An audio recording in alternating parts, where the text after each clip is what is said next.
विंता, मैंने तो सुना था कि तूने अपने पुत्र को ज्ञान ध्यान की सारी बातें बताई हैं, फिर भी इसे अगस्त्य महर्षि के बारे में नहीं पता, जिसके सामने पर्वत भी झुक जाते हैं। पर्वत भी झुक जाते हैं? तब तो ये महर्षि सचमुच अद्भुत है। इनके बारे में बताइए ना दीदी माँ। सप्त महान ऋषियों में से एक है महर्षि अगस्त्य।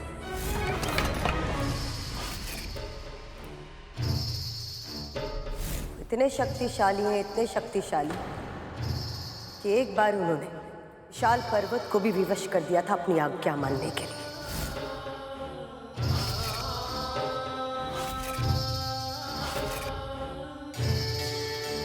हम सब मानते हैं कि हिमालय सृष्टि का सबसे ऊंचा पर्वत है। उसका स्वभाव ही है प्रतिदिन थोड़ा थोड़ा बढ़ना। एक दिन विंध्याचल पर्वत को हिमालय से इतनी ईर्ष्या हो गई कि उसने हिमालय से भी ऊंचा होने का हठ ठान लिया और तीव्र गति से बढ़ने लगा। शीघ्र ही विंध्याचल इतना शक्तिशाली और इतना ऊंचा हो गया कि उसने संसार का भ्रमण करते ही सूर्य को रोक दिया और पृथ्वी के आधे भाग पर सदैव प्रकाश रहने लगा और शेष आधा भाग सदा सदा के लिए अंधकार में डूब गया। ऐसी स्थिति में जीवन का विनाश होने लगा। पेड़ पौधे सभी प्रकार के प्राणियों का अंत होने लगा। ऐसे में देवताओं को भीषण चिंता होने लगी और वो उपाय की खोज में ब्रह्मदेव के पास जा पहुंचे।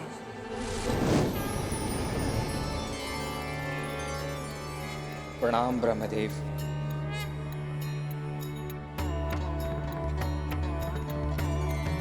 मैं तो केवल सृष्टि का सृजन करता हूं। विंध्याचल को बढ़ने से रोकना मेरे सामर्थ्य में नहीं है। ब्रह्मदेव से इच्छा पूरी नहीं हुई तो सभी देवगण विष्णु के पास जा पहुंचे। प्रणाम विष्णु जी। सृष्टि में जो होता किसी न किसी कारण से ही होता और इसीलिए आपकी समस्या का समाधान करना मेरे लिए संभव नहीं। विंध्याचल के विकास को रोकने का उपाय महादेव शिव शंकर ही कर सकते हैं।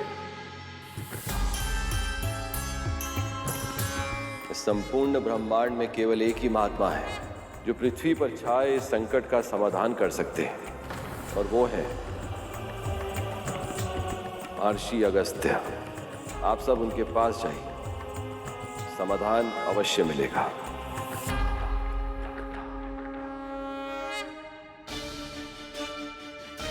प्रणाम अगस्त्य ऋषि। विंध्याचल से भी बड़ा उसका अहंकार है। एक बार वो अहंकार समाप्त हो जाए तो आपकी समस्या अपने आप समाप्त हो जाएगी। पर उसका ये अहंकार समाप्त कैसे होगा?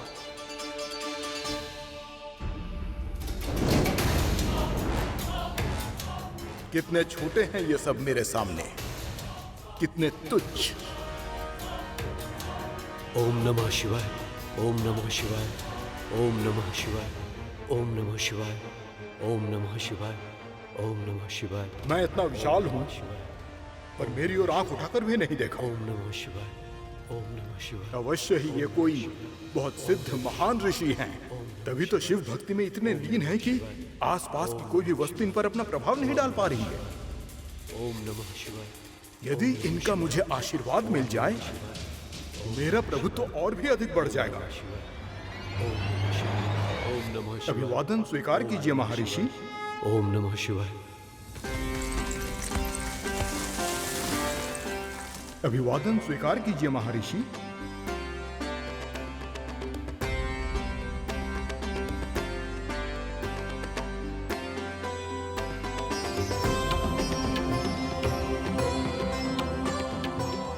कितना मनोहर है ये सब, ये धरती, ये आकाश, इन्हीं सब से तो मेरी सुंदरता भी है। ऋषि श्रेष्ठ, मुझे दर्शन देने के लिए आपका बहुत बहुत धन्यवाद। कृपया बताएं, आपके सम्मान में मैं क्या कर सकता हूं? ऋषि अगस्त्य।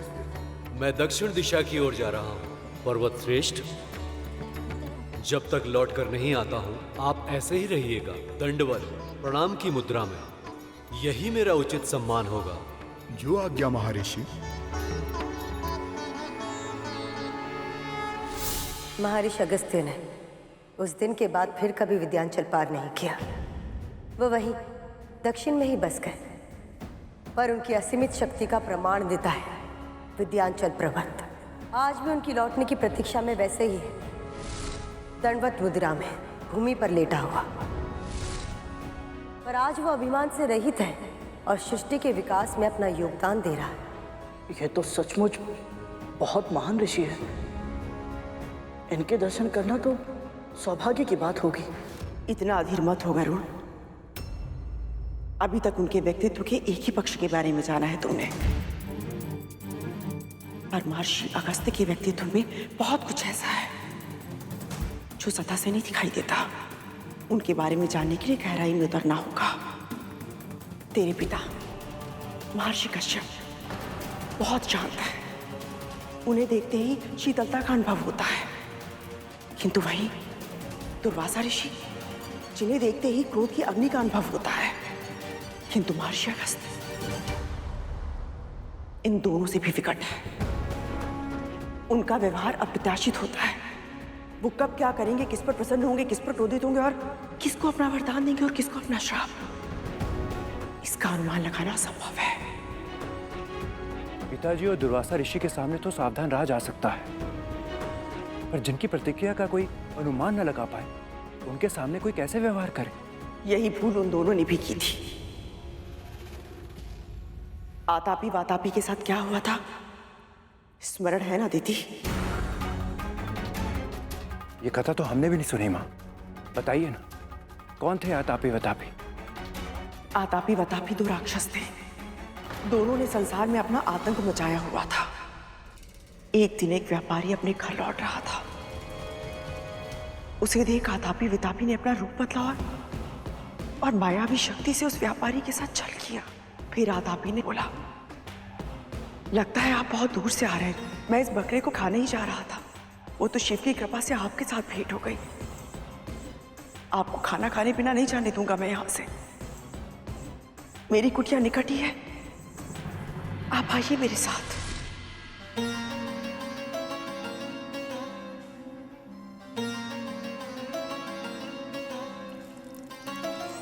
भोजन बहुत ही स्वादिष्ट बनाया था आपने।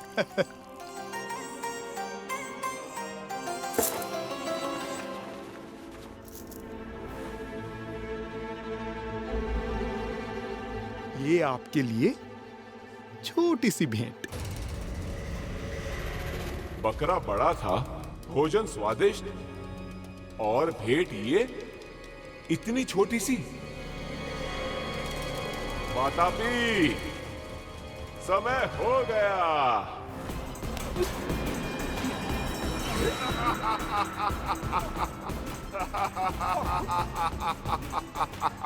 वातापी।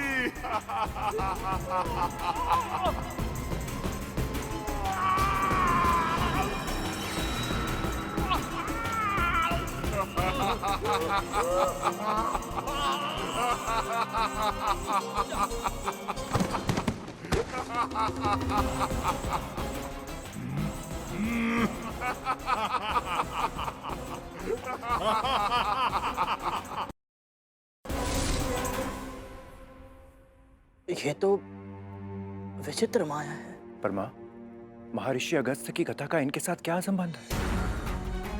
एक दिन महर्षि अगस्त्य भी उसी मार्ग से जा रहे थे। ओम नमः शिवाय, ओम नमः शिवाय। तभी आतापी वातापी की दृष्टि उन पर पड़ी। ओम नमः शिवाय, ओम नमः शिवाय। पल भर में उनके मन में लोभ और जीवा में पानी आ गया। ओम नमः शिवाय, ओम नमः शिवाय। आतापी वातापी आज महाभोज का आनंद उठाएंगे।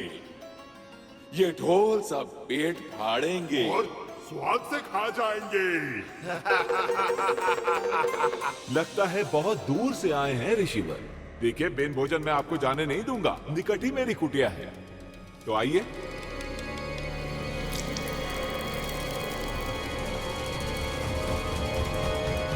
जीर्णाम जीर्णाम वातापी जीर्णाम।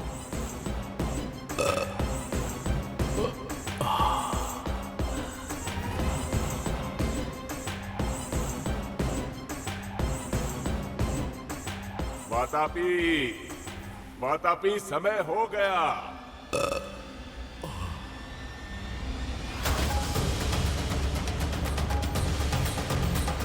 वातापी, समय हो गया। वातापी, बाहर निकल। क्या किया है तूने मेरे भाई के साथ ऋषि? बता तूने क्या किया है? कहाँ है मेरा भाई? तुम्हारा भाई? मैंने कहा था, तुमने सुना नहीं? जीर्णाम जीर्णाम वातापी जीर्णाम। इस मंत्र के उच्चारण से भारी से भारी भोजन पचा सकते हैं।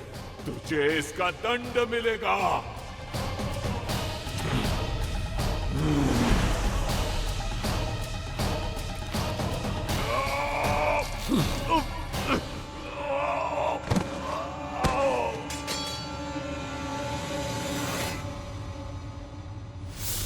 यदि अगस्त ऋषि इतने ही अप्रत्याशित हैं कि कब क्या करते हैं कहा नहीं जा सकता, तो क्या वो गरुड़ से प्रसन्न होकर इसे अपनी इच्छा से नोनी का साग देंगे?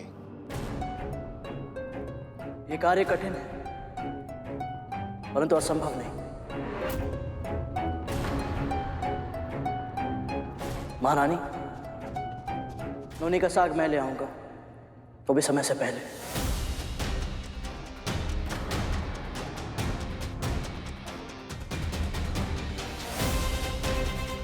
तुझे लाना ही होगा गरुड़। मेरे पुत्रों के प्राण आधर में है। अवश्य लाऊंगा महारानी,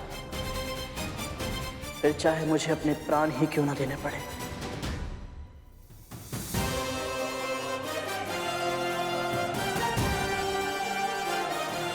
आज्ञा दीजिए।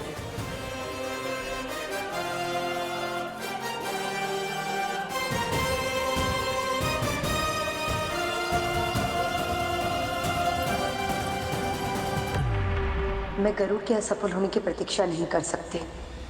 मुझे स्वयं ही ये निश्चित करना होगा कि इनसे कोई चूक हो जाए और ये जीवित पुत्रिका के व्रत विफल हो जाए। मैं कैसे करूं ये? कैसे?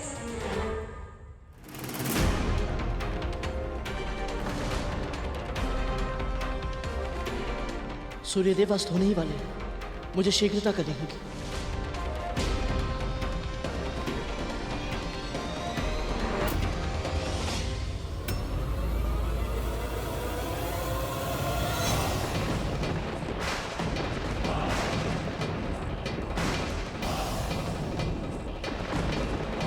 यमदूत यहाँ?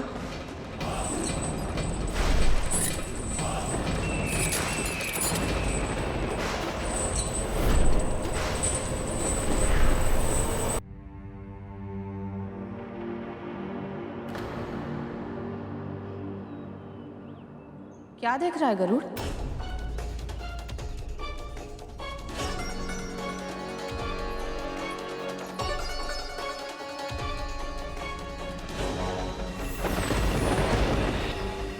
क्या हुआ? बोल। पता नहीं मां, विचित्र सा भय लग रहा है। मैं जानता हूं, मैंने क्रोध में आकर अपने भाइयों को कहा था यदि उन्होंने आप पर अत्याचार किया तो मैं उन्हें ऐसी अवस्था में पहुंचा दूंगा कि वो ईश्वर से अपनी मृत्यु की कामना करेंगे। और आज जब सच में उनके प्राण संकट में है तो बोले गए शब्द धनुष से छूटे तीर की तरह होते हैं गरुड़। चाहकर भी उन्हें वापस नहीं लौटाया जा सकता। पर इस समय तो इन नकारात्मक विचारों को मन में मत आने दे। अभी जो कार्य करना है उस पर ध्यान दे। सच कहूं तो इस आपदा में भी एक वरदान मिला है तुझे। हाँ गरुड़, महर्षि अगस्त्य से भेंट का अवसर किसी सौभाग्य से कम नहीं है। जब वो तेरे सामने आए ना तो तू उन्हें दंडवत प्रणाम करना। तब तक भूमि से मत उठना जब तक वो तुझे आशीर्वाद ना दे दे। यदि उन जैसे महान ऋषि का वरद हस्त तेरे सिर पर होगा तो तेरे भाइयों के साथ कोई अहित नहीं होगा। गहरी श्वास ले गरुड़, अन्य सभी चिंताओं को अपने मस्तिष्क से निकाल दे। अपने मन को विचार शून्य कर ले। केवल वर्तमान में जो कार्य करना है ना, उस पर ध्यान केंद्रित कर।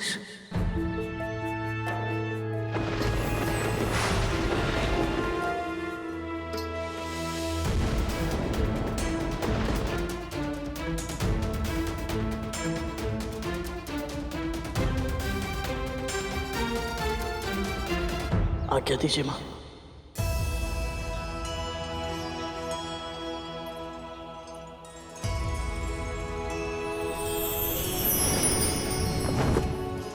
हे नारायण,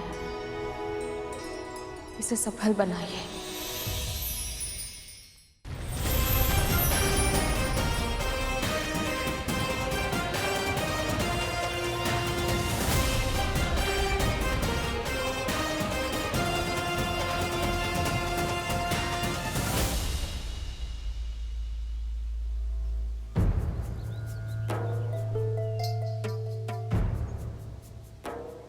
मेरी समझ के अनुसार आश्रम होना तो यही चाहिए, पर यहाँ तो कुछ भी नहीं है। ना आश्रम दिख रहा है और ना ही महर्षि। कहीं मैं किसी और स्थान पर तो नहीं आ गया? ओम नमो नारायणाय नमः।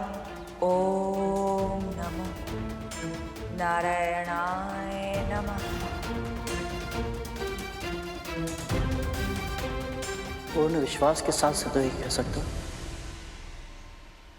परंतु मुझे यहाँ के वातावरण में एक विशेष प्रकार की ऊर्जा का अनुभव हो रहा है।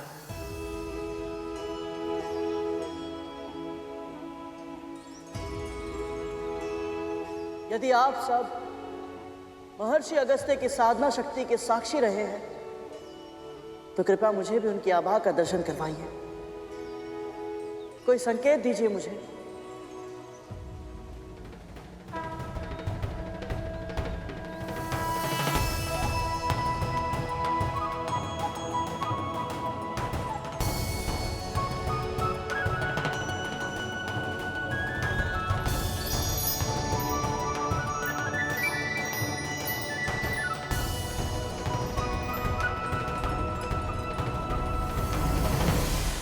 इसका अर्थ यह है कि मैं सही स्थान पर हूं।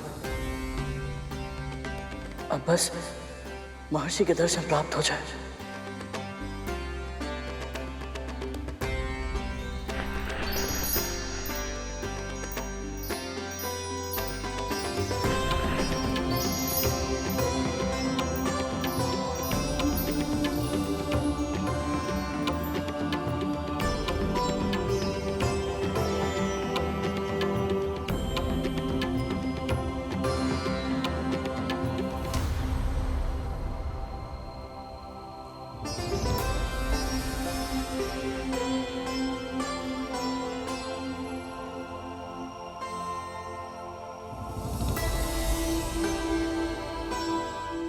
ओम नमः शिवाय। ओम नमः शिवाय। ओम नमः शिवाय। ओम नमः शिवाय। ओम नमः शिवाय। ओम नमः शिवाय। ओम नमः शिवाय। ओम नमः शिवाय। ओम नमः शिवाय। ओम नमः शिवाय। ओम नमः शिवाय। ओम नमः शिवाय। ओम नमः शिवाय। ओम नमः शिवाय। ओम नमः शिवाय।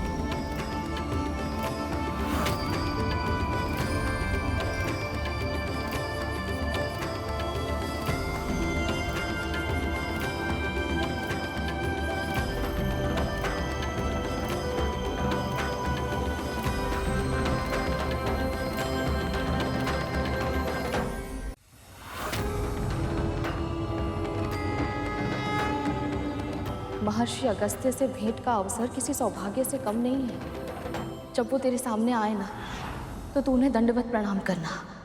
तब तक भूमि से मत उठना जब तक वो तुझे आशीर्वाद ना दे दे।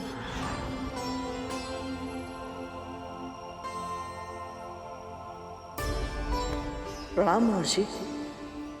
उठो बालक। क्षमा कीजिए, परंतु जब तक आप अपना हाथ मेरे शीश पर आशीर्वाद के रूप में नहीं रख देते, मैं नहीं उठूंगा।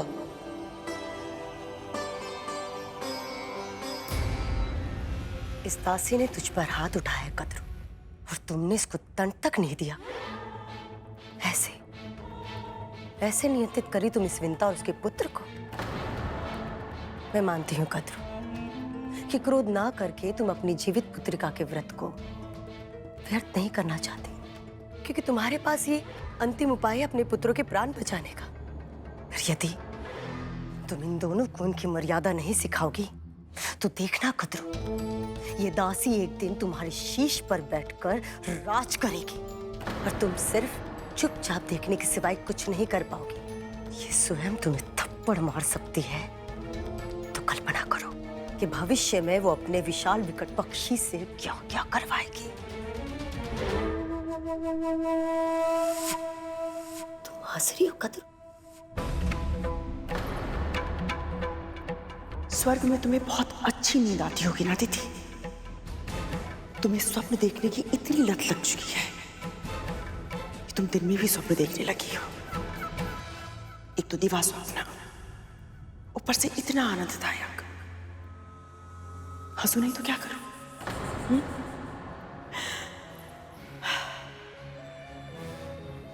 मैं तो कल्पना भी नहीं कर सकती कि ये तब्बू विंता, जिसका हर दूसरा शब्द क्षमा कर दीजिए से प्रारंभ होता है, वो कभी मेरे सामने शीश उठाकर राज भी कर पाएगी।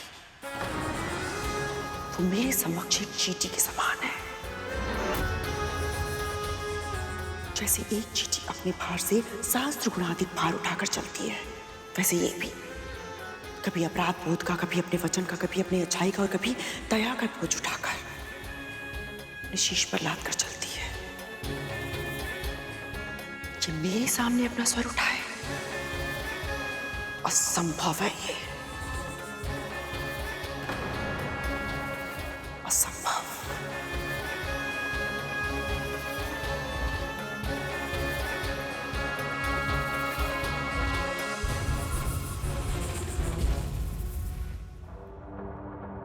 सही कहा तुमने कद्रू। ये विंता एक चींटी जैसी ही है, पर किसी चींटी को सताना, उसे मारना, ये बहुत बड़ा महापाप होता है, जिसका तुम्हें आभास भी नहीं है कद्रू। कद्रू, कद्रू, बहुत बहुत धन्यवाद ऐसा उपाय देने के लिए।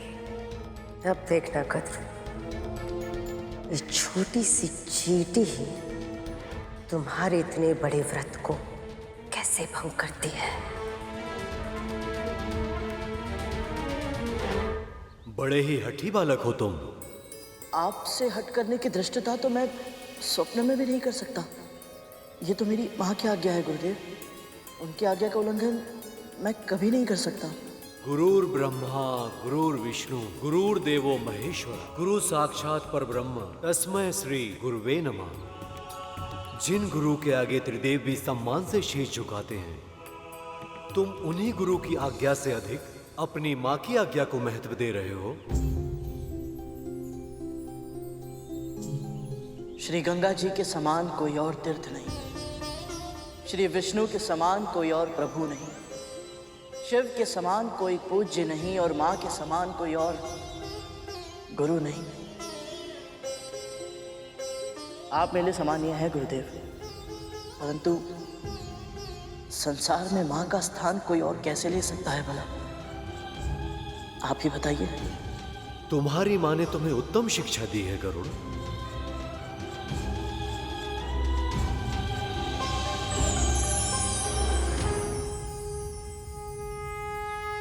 कल्याण हो गरुड़।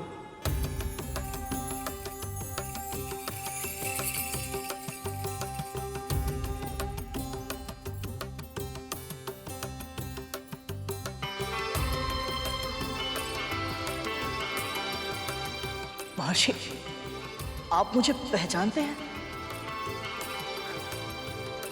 मेरी माँ ने बताया था आप सर्वज्ञाता है, सब कुछ जानते हैं, परंतु स्वयं आपकी महानता का अनुभव करना अद्भुत है मेरे लिए।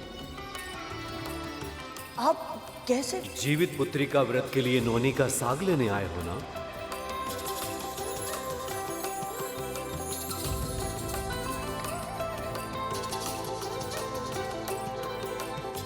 ये रहा। ले लो।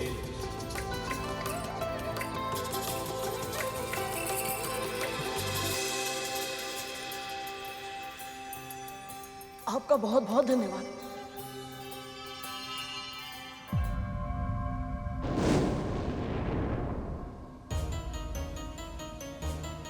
महर्षि,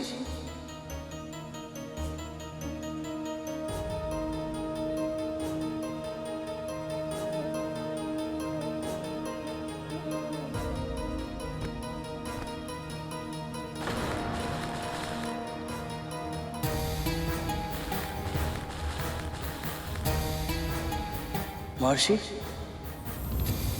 सही टोकरी पहचान लो और नोनी का साग लेकर जाओ।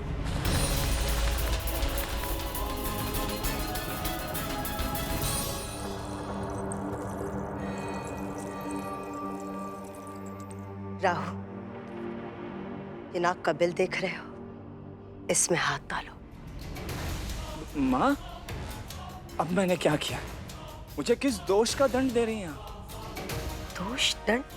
क्या कह रहे हो तुम? माँ, ये दंड ही तो है। मैं नागों के बिल में हाथ डालूंगा तो नाग डस लेंगे मुझे। नाक डसने के लिए बिल में भी तो होने चाहिए ना राहु। वो महल में है, अपने अर्धमृत्यु भाइयों की सेवा कर रहे हैं, समझे?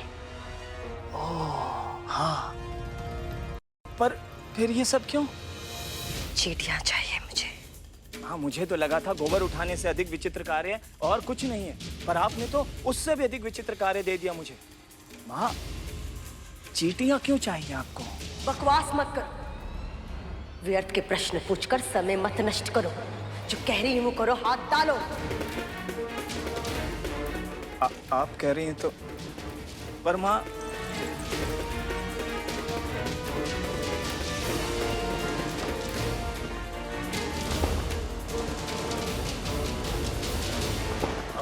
जी, माँ, चींटियां कैसे चल रही है मेरे तन पर? माँ, ये चींटियां तो काट रही हैं। यही तो उनकी सुंदरता है, किसी भी सतह पर चलने लगती है, बिना किसी स्वर के और बिना किसी का ध्यान आकर्षित किए। चुपचाप शीघ्र करो राम।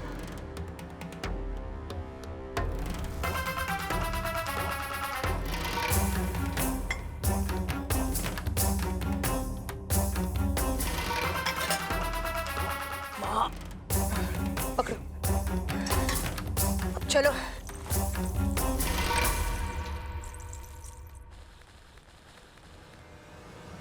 ये कैसा खेल है? महर्षि ने तो पूरी तरह से भ्रमित कर दिया।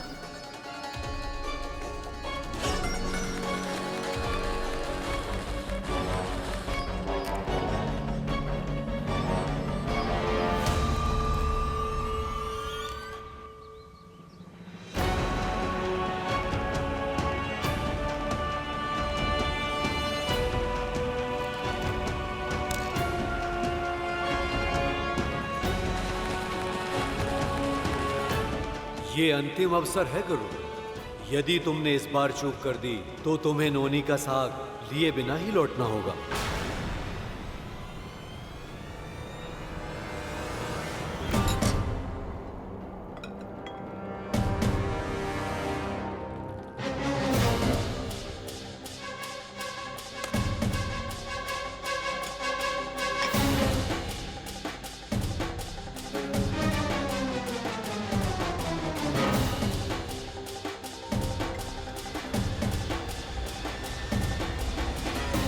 माता कद्रू के कक्ष में एक गुड़ का टुकड़ा क्यों फेंका है माँ ने?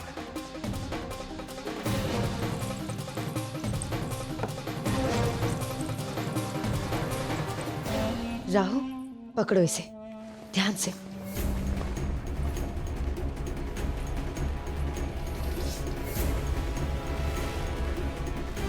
अच्छा, अब समझा। विमाता कद्रू इस चटाई पर लेटेंगे और उनके भार से दबकर सारी चींटियां अवश्य मर जाएंगी और उन्हें जीव हत्या का महापाप लगेगा और उनका व्रत भंग हो जाएगा। वाह माँ वाह। नहीं राहु, इतने शीघ्र प्रसन्न मत हो। इस कार्य को सफलता तब मिलेगी कद्रू वृंदा से दूर रहेगी और ये कार्य तुम करोगे। अवश्य मां। जाओ।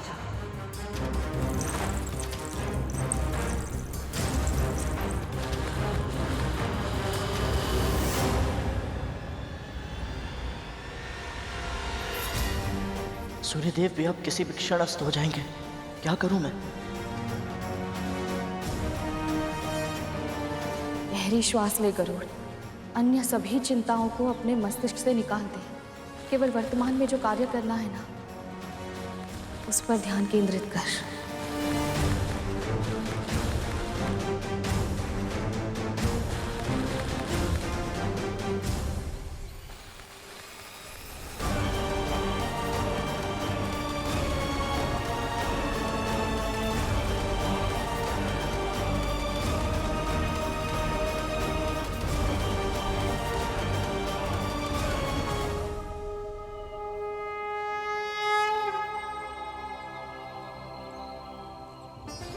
क्षमा करें गुरुदेव, मैं समझ गया।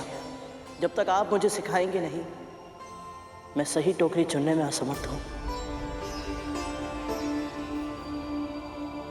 अच्छा शिष्य बनने के लिए उस व्यक्ति को सबसे पहले ये स्वीकार करना चाहिए कि उसे इस विषय का ज्ञान नहीं है और उसे सीखने की आवश्यकता है। व्यक्ति में विनय का गुण हो तभी वो ज्ञान प्राप्त कर सकता है।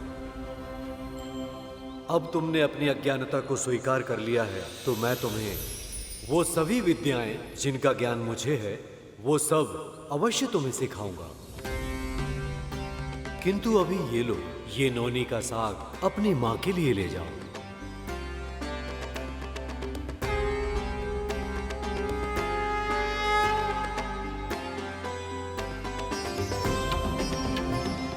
आपका बहुत बहुत धन्यवाद मौसी।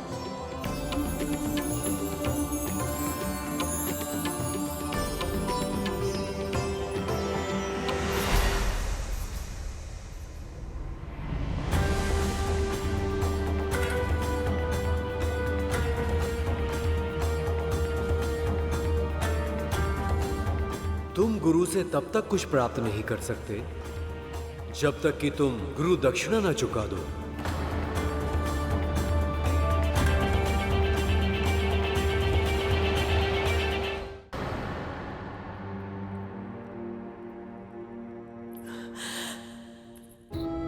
मैं जानती हूं आज तुम सब बहुत कष्ट में हो।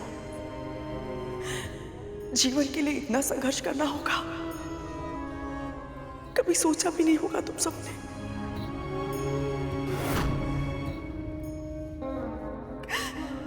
और इस संघर्ष में इतनी आसानी पीड़ा, इसकी तो कल्पना भी नहीं की होगी। किंतु स्मरण रहे, तुम सबने कद्रू की गर्भ से जन्म लिया है। इस सृष्टि में आने का एक ही उद्देश्य है तुम सबका, त्रिलोक पर शासन करना। तुम सब हार नहीं मान सकते। नहीं, अपने आंतरिक बल को संचित करो मेरे पुत्रों, संचित करो। शीघ्र ही मेरा व्रत पूरा हो जाएगा, तुम सब फिर से जी उठोगे। बस तब तक के लिए। कद्रू, ये सब तुम्हें सुन नहीं सकते। पर क्यों दीदी? जब डिम्बे थे तब तो सुन लेते थे ना। फिर अब मेरा स्वर इन तक क्यों नहीं पहुंचेगा? हाँ, मैं जानती हूं अभी ये केवल मुझे उत्तर नहीं दे रहे, किंतु मुझे पूरा विश्वास है ये सब मुझे सुन पा रहे होंगे। कद्रू, तुम्हारे मन में जो बवंडर उमड़ रहा है उसका अनुमान है मुझे, पर यदि तुम पीड़ा में इस तरह डूब जाओगी तो तुम्हारे पुत्र को स्थिति से बाहर निकलने के लिए जो उपाय है, तुम्हारा व्रत कैसे कर पाओगी? पूरे दिन से तुम कितना थक गई हो, तुम्हें आभास भी है नहीं ना? और कल तुम्हें ब्राह्मणों का भोज का आयोजन भी तो करना है।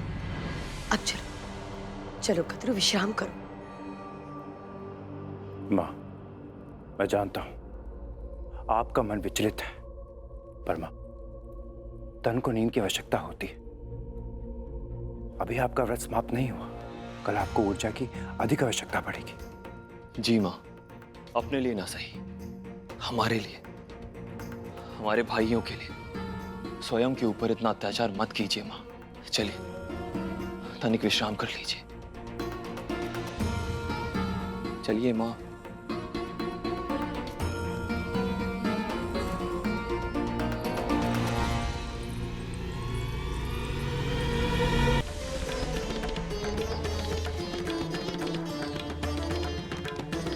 आप जैसे महान सर्वज्ञाता महर्षि को भला मैं क्या दे सकता हूँ? कुछ अधिक नहीं, बस वो दे दो जो एक पक्षी को सबसे अधिक प्रिय होता है। एक पक्षी को सबसे अधिक प्रिय तो उसके पंख होते हैं।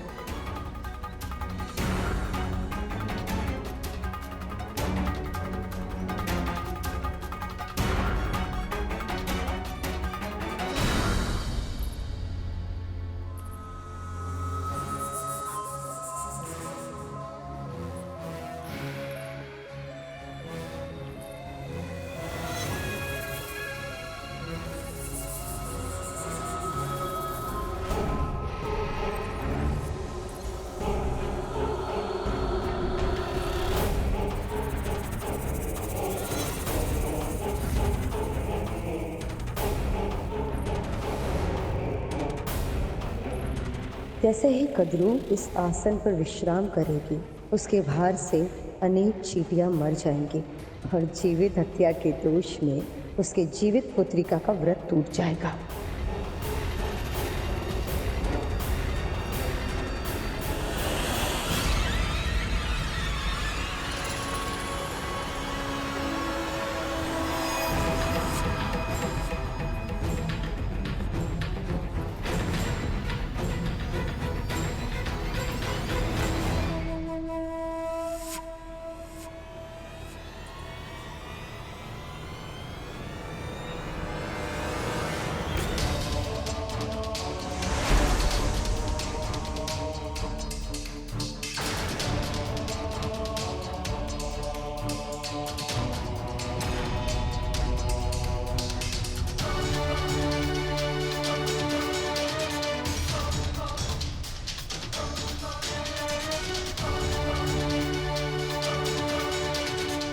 क्षमा करें महर्षि, परंतु आपकी इस आज्ञा का पालन करने में मैं असमर्थ हूं।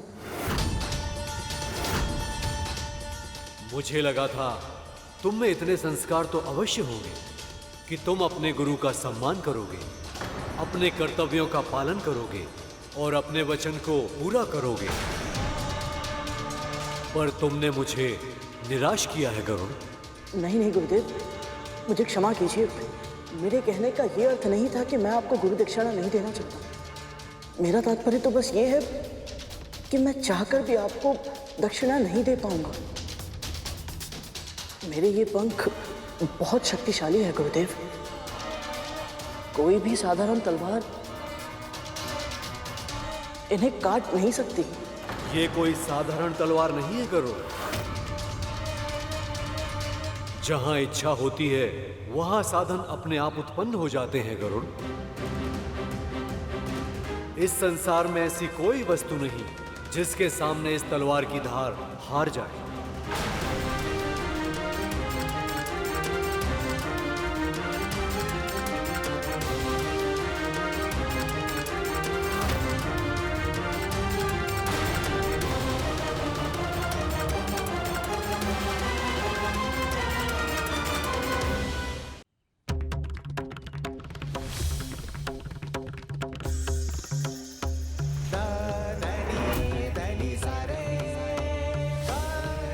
बस वो दे दो जो एक पक्षी को सबसे अधिक प्रिय होता है।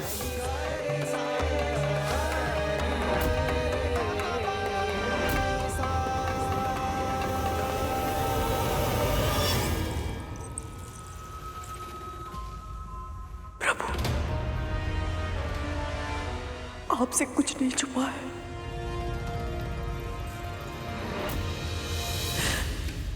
आप स्वयं जानते हैं कि ये व्रत मैंने बहुत मन से किया है। यदि भूल से भी कोई भूल हो गई हो तो मुझे क्षमा कर देना। मैं जानती हूँ आपके प्रति मेरी श्रद्धा में कोई कमी रह गई है, किंतु विंता तो आपकी परम भक्त है ना प्रभु। वो भी मेरे पुत्रों के लिए प्रार्थना कर रही है, उसने भी व्रत रखा है। विंता की पुकार सुन लीजिए प्रभु, सुन लीजिए। क्योंकि यदि मेरे पुत्रों को कुछ हुआ तो उसका भी पुत्र जीवित नहीं रहेगा। कद्रू,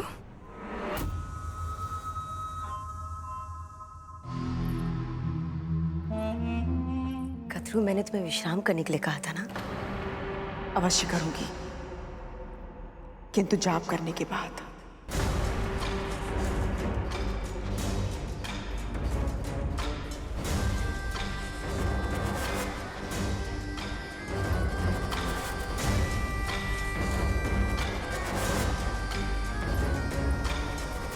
एक बार दिखाती हूँ कद्रू दीदी को। जाप कितनी बार करोगे? 108 बार। 108 बार? कम है ना 108 बार? 1008 बार करूंगी।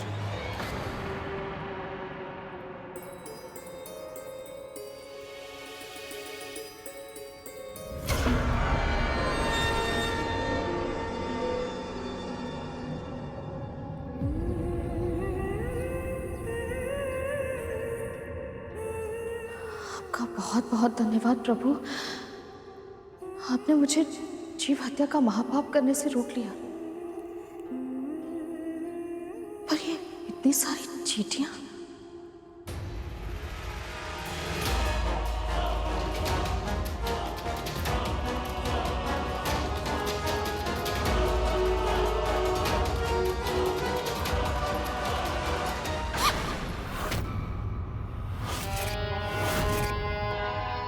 कुछ खाने को मिलेगा वे माता? हाँ,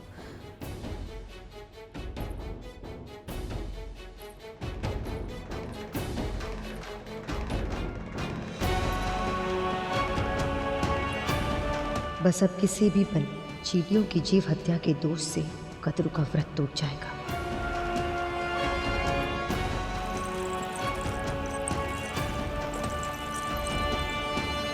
ये तो चटाई के कोने पर जाप करने बैठ गए, जहाँ चींटियां है ही नहीं। यदि इसका व्रत पूरा हो गया तो मेरी सारी योजना व्यर्थ हो जाएगी।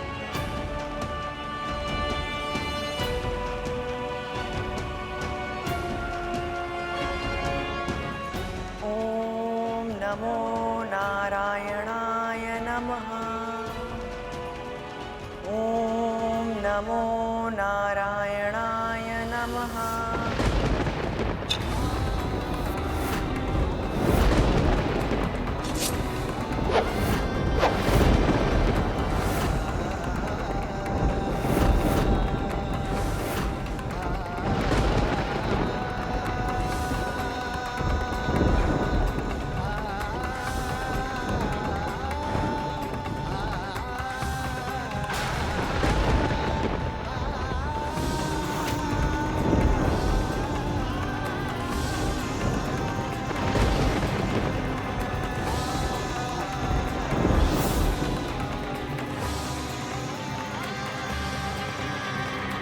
आप फिर से अरुण भैया के जन्म के दिन के बारे में सोच रही हैं ना माँ?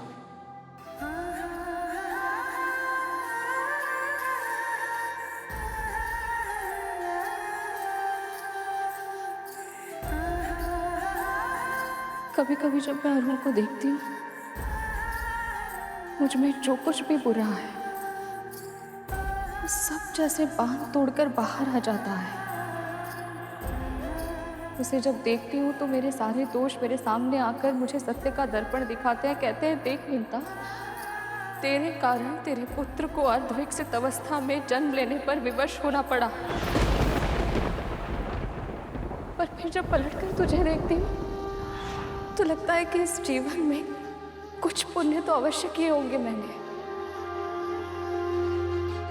जो तेरे जैसे संपूर्ण, संस्कारी, बुद्धिशाली और बुद्धिमान पुत्र की माँ कहलाने का सौभाग्य प्राप्त हुआ है मुझे। जब तुझे देखती हूँ ना गरुड़, तो ये जीवन मुझे एक उत्सव लगता है। जब तो अपने ये पंख फैलाकर आकाश में उड़ान भरता है ना, तो मेरी आत्मा विस्तार पा जाती है। ऐसा लगता है मुझे कि स्वयं प्रभु विष्णु के चरण छू रही हूँ मैं।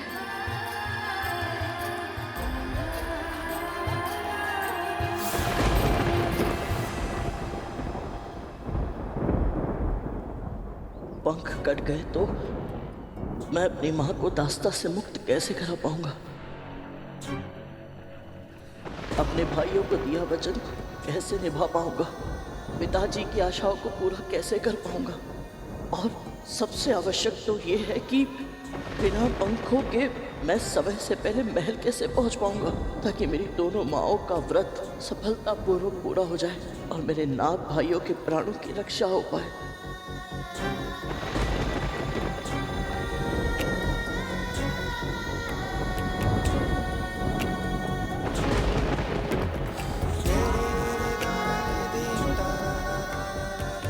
ओम श्री मात्रे नमः।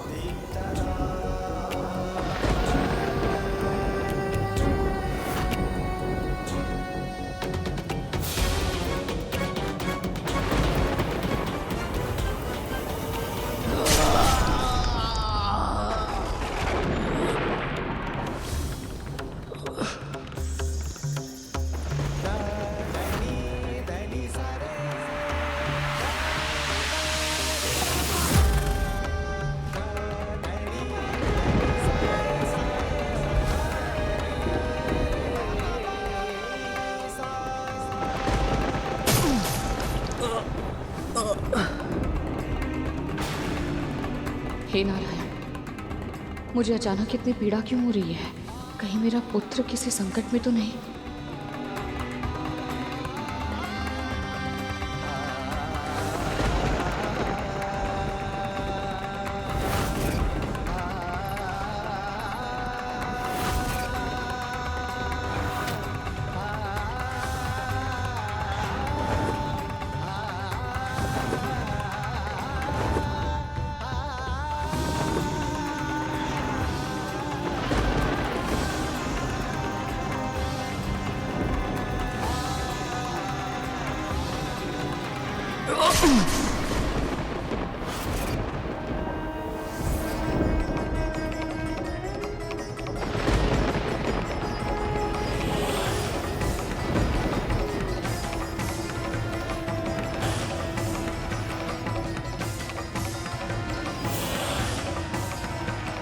मैं आपको वचन देता हूँ भैया, मैं माँ को दास्ता से मुक्त अवश्य कराऊंगा।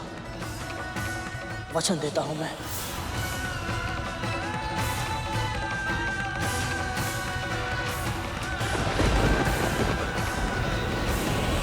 पुत्र गरुड़, अपने उद्देश्य को भूलकर तुम यहाँ क्यों रुक गए? एक बार किसी कार्य को करने का निश्चय कर लो तो फिर मन को भटकने नहीं देना चाहिए। जाओ और अपने लक्ष्य को पूरा करो।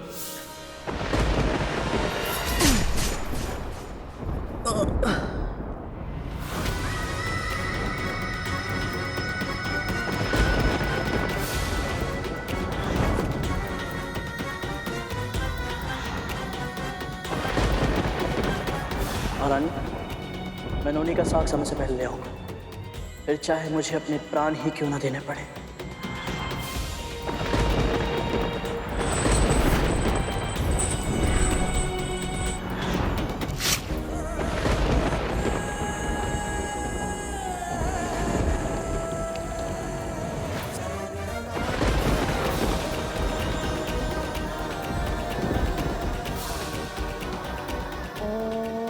नमो नारायणाय नमः। कैसे कर पाऊंगा मैं ये सब? कैसे? परंतु गुरु दक्षिणा तो देनी ही होगी। गुरु का ऋण ना चुकाने का महापाप नहीं करूंगा मैं। अपने भाइयों के प्राणों की रक्षा और शिष्य धर्म का पालन करने के लिए तुम अपने पंखों का त्याग कर रहे हो। इतना बड़ा बलिदान, धन्य हो तुम गरुड़।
कैसा न्याय है स्वामी? विंता ने पिछले जन्म में ऐसे कौन से पाप किए थे कि उसके एक पुत्र का पांव नहीं है और अब दूसरे पुत्र के पंख भी नहीं रहे।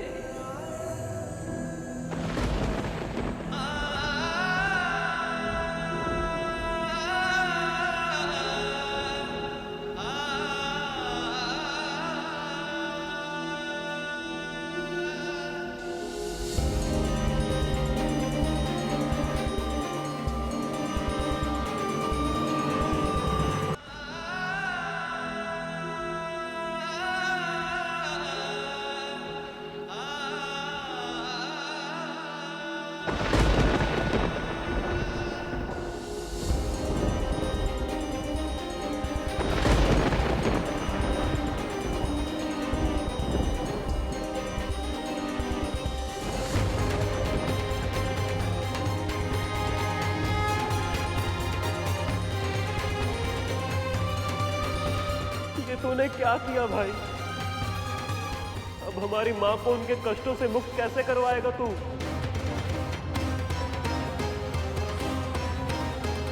तुमने अपना वचन निभाकर अपने हाथों से ये पंख काटकर मुझे प्रसन्न किया है गरुड़। मैं तुम्हारी गुरु दक्षिणा स्वीकार करता हूं।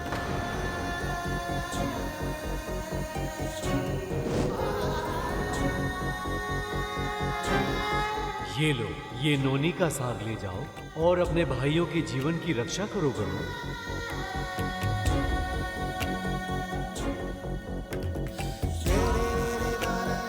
मैं तो बस कुछ ही क्षणों के लिए गरुड़ से मिली थी स्वामी। केवल कुछ समय के लिए भाभी माँ सुना था मैंने।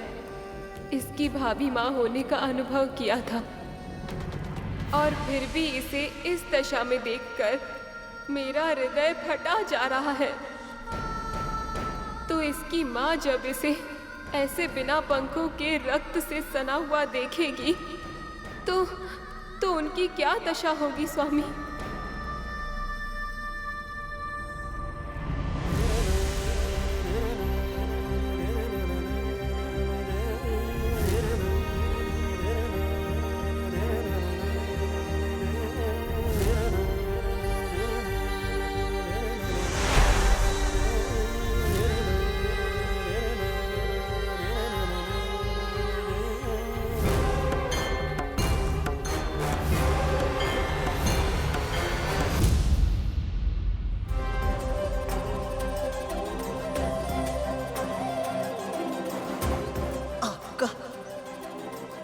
बहुत बहुत धन्यवाद गुरुदेव। आज्ञा दीजिए।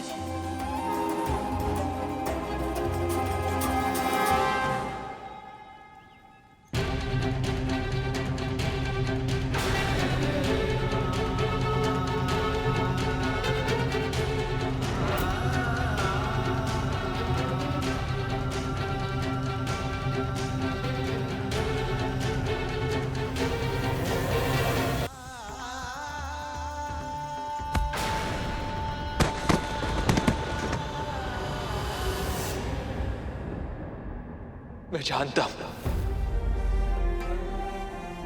जानता हूं कि मुझे सांसारिक घटनाओं से स्वयं को तटस्थ रखना है, किंतु गरुड़ की यह पीड़ा मुझसे देखी नहीं जा रही। पंख कटने से जितनी पीड़ा उसके तन को हो रही है, उससे कई अधिक पीड़ा उसका मन सह रहा कि अब वो अपने नाग भाइयों के जीवन की रक्षा कैसे करेगा, जिन नागों ने मां कद्रू ने इसे और इसकी मां को इतने कष्ट पहुंचाए।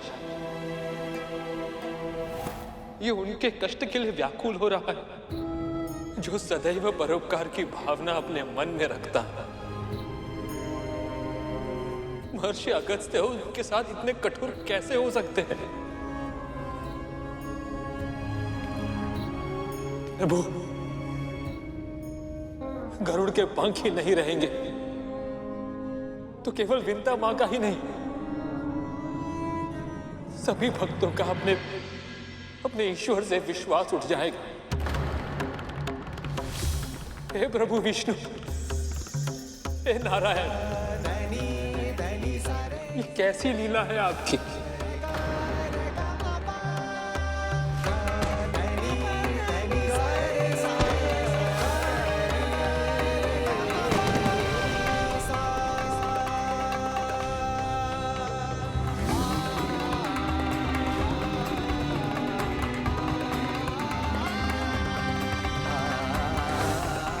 तो क्या बिना पंखों के मेरे तन में तनिक भी शक्ति नहीं है?